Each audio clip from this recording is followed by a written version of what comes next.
Welcome to my channel knowledge with Prabir.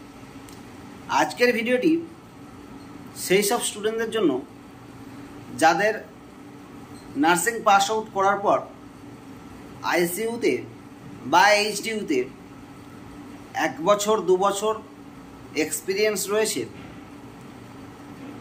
যারা চাইছো যে একটু ভালো হসপিটালে যেতে, অথবা যারা চাইছো যে কোনো একটা হসপিটালকে ছেড়ে অন্য হসপিটালে জয়েন করব, কিন্তু ভালো হসপিটাল যোগাযোগ পাচ্ছ না বা সন্ধান পাচ্ছ না, আজকের ভিডিওটি তাদের জন্য।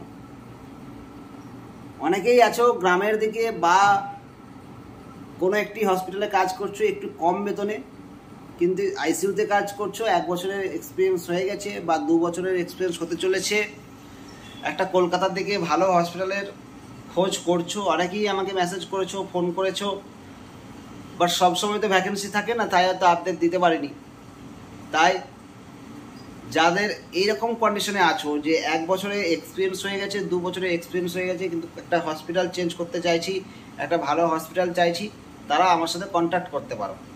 ডেসক্রিপশন বক্সে আমার ফোন নাম্বার দেওয়া থাকবে, তোমরা সেই ফোন নাম্বার থেকে হোয়াটসঅ্যাপে মেসেজ করবে। কেউ অযথা ফোন করবে না, কারণ এত পরিমাণে ফোন আসলে আমি আমার নিজের কাজটাও করতে পারবো না।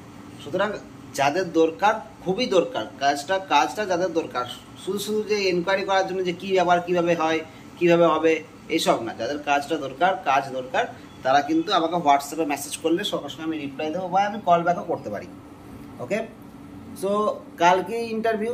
যারা চাইছো তাদেরকে বলবো খুব তাড়াতাড়ি আমার সাথে কন্ট্যাক্ট করে দিতে। ডেসক্রিপশন বক্স থেকে নাম্বার নিয়ে হোয়াটসঅ্যাপে মেসেজ করে নিও আমার সাথে, বাদ বাকি ডিটেলসে আমি তোমাদের জানিয়ে দেবো।